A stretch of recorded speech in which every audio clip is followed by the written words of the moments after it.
Xavier Titelman démasqué, de l'expert au lobbyiste de guerre.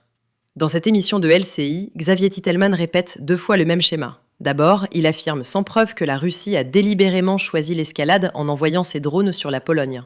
Ensuite, il propose des solutions comme les zones tampons ou le projet Sky Shield, qui ne sont rien d'autre qu'un cadeau aux géants de l'armement européen. Ce n'est pas de l'analyse neutre, c'est de la propagande militaro-industrielle. Derrière chaque mot, il y a les intérêts des lobbies de l'armement, dont Titelman s'est fait le porte-parole médiatique. Ici, nous brisons ce narratif. Nous révélons les contradictions, les exagérations et surtout les liens directs entre ces solutions et le business des fabricants d'armes. Si toi aussi tu refuses cette propagande de guerre, like cette vidéo, abonne-toi à la chaîne et partage-la massivement. C'est ensemble que nous ferons reculer les faiseurs de guerre et leurs relais médiatiques. Avec nous, Xavier Titelman, ancien aviateur militaire, spécialiste aéronautique et défense. Xavier, est-ce qu'on a une idée de ce qui a foulé le ciel polonais ? Alors, en général, c'est des drones kamikazes Shahed. Vous savez, les Ukrainiens ont un suivi qui est très très précis de leur situation aérienne. Ils partagent des images qui permettent en fait aux habitants, quand on va en Ukraine, on voit exactement qu'est-ce qui est en train de nous survoler. Donc en fait, en temps réel, ces drones kamikazes qui vont à peu près à 250-300 km/h, ça permet d'avoir un bon préavis. Et là, on voyait déjà ces drones se diriger vers la Pologne.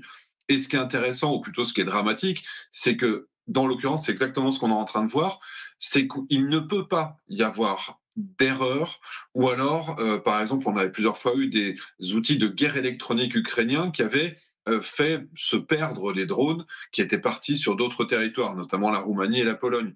Cette fois-ci, on a des entrées sur le territoire polonais par plusieurs axes différents. C'est-à-dire que ce n'est pas un drone qui est parti de travers. Il y a réellement des drones kamikazes russes avec des bombes à bord. On parle de systèmes qui sont armés, qui sont entrés dans l'espace aérien polonais par plusieurs axes, y compris en revenant par la Biélorussie. Donc là, on est réellement sur une volonté délibérée de la Russie d'arriver sur une escalade, encore une fois pour essayer de nous faire peur.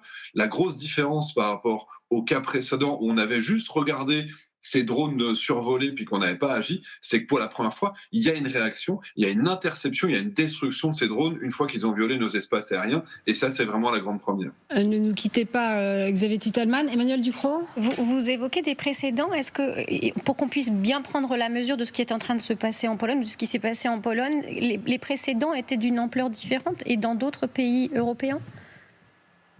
Oui, alors jusqu'à maintenant, on avait eu des cas qui étaient plutôt des cas isolés dans lesquels 1 ou 2 drones maximum étaient passés.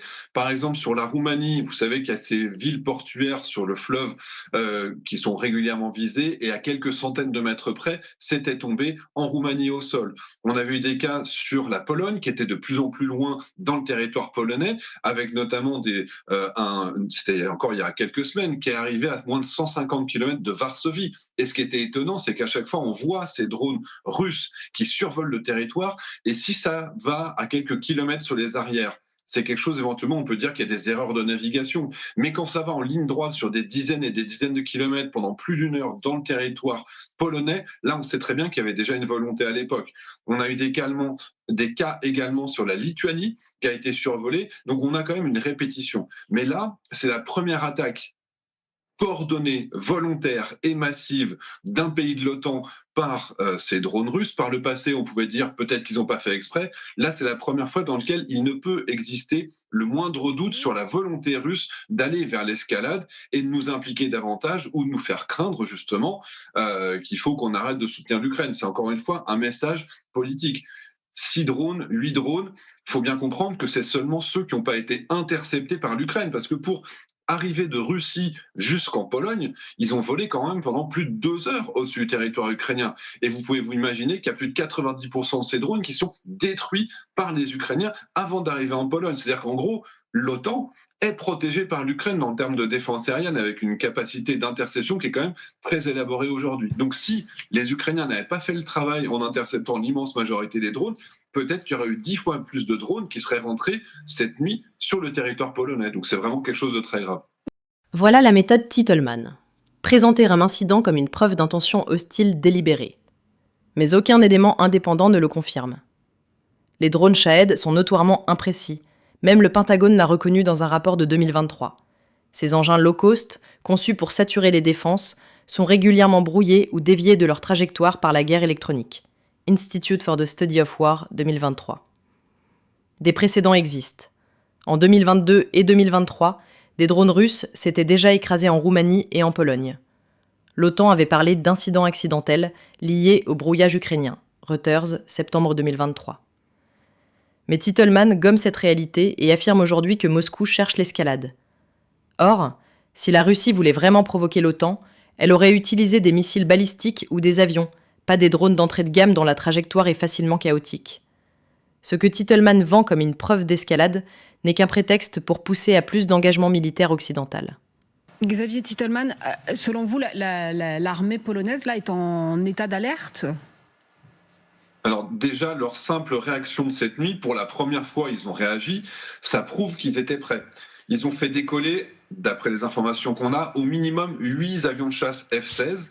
Et vous savez qu'il y a aussi la réassurance des alliés de ces pays de l'Est, évidemment, qui ont une force. Par exemple, il y a Air Baltic Policy, qui est assurée par la France. Eh bien, en Pologne, il y a un F-35 néerlandais, ainsi qu'un avion ravitailleur néerlandais qui permettait d'accompagner ces avions pour qu'ils puissent tenir plus longtemps en vol. Il y avait un avion radar qu'on a pu suivre sur Flight Radar 24 quasiment toute la nuit. Et on voyait vraiment ces évolutions, ces trajectoires qui fait qu'ils suivaient réellement les drones. Il y a un deuxième avion radar italien qui a été dépêché sur place. Donc globalement, on a quand même une force aérienne européenne qui était disponible, qui était engagée et qui s'est rendue sur le terrain très très rapidement dans les minutes qu'on suivit. Personnellement, c'est une attitude que j'aurais attendue sur les violations précédentes, et intercepter des avions et des appareils et des missiles qui violent nos espaces aériens, c'est quelque chose qui est normal. Donc aujourd'hui, il y a évidemment le potentiel de faire mieux.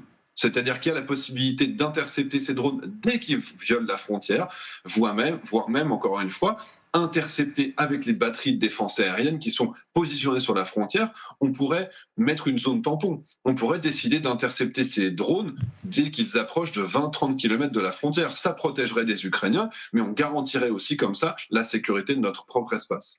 Xavier, j'ai une question pour vous, et c'est vrai que les informations nous arrivent minute après minute, heure après heure. Pour vous, c'est bien la défense polonaise qui a neutralisé ces engins, ce sont les avions polonais? C'est ce que disent les Polonais, en tout cas c'est ce qui est compris par les Polonais. Il y a des bruits de missiles qui ont été tirés, on fait bien la distinction entre ces sortes de mobylettes du ciel. Pour le coup, les Shahed, on en a, quand on va en Ukraine, on les entend et on les reconnaît. Et il y a des gens qui font la distinction entre le bruit de la mobylette et le bruit du missile qui aurait été tiré. Donc il y a vraiment une distinction entre les deux. Et c'est vrai que ces drones, on voit que c'est des destructions, on voit que c'est des débris qui arrivent au sol, sur les rares images qu'on a pour l'instant. S'ils étaient arrivés au sol en entier, il y aurait un impact qui serait beaucoup plus condensé sur un endroit, sur une route, sur une maison. Et là, il y a des endroits où c'est plus éparpillé. Donc ça voudrait nous confirmer que ces drones ont été détruits en vol, soit parce qu'ils ont subi un missile qui a été tiré par exemple par un F-16, soit parce qu'ils ont été abattus depuis le sol par une batterie de défense.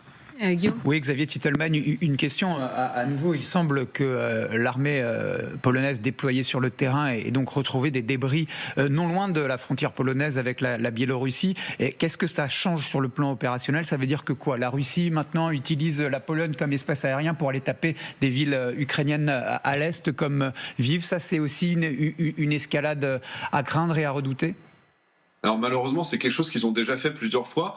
Ils attaquaient l'Ukraine à revers. C'est-à-dire que c'est pas la première fois que l'espace aérien est violé par un drone qui, les fois précédentes, ils ont déjà été sur le territoire polonais, mais ils ont déjà été dans le territoire polonais pour revenir en arrière, pour attaquer Lviv par les arrières. Or, les Ukrainiens, leur défense aérienne, leur radar, ils sont tournés vers la Russie, et quand ça leur arrive de derrière, ils sont quasiment aveugles.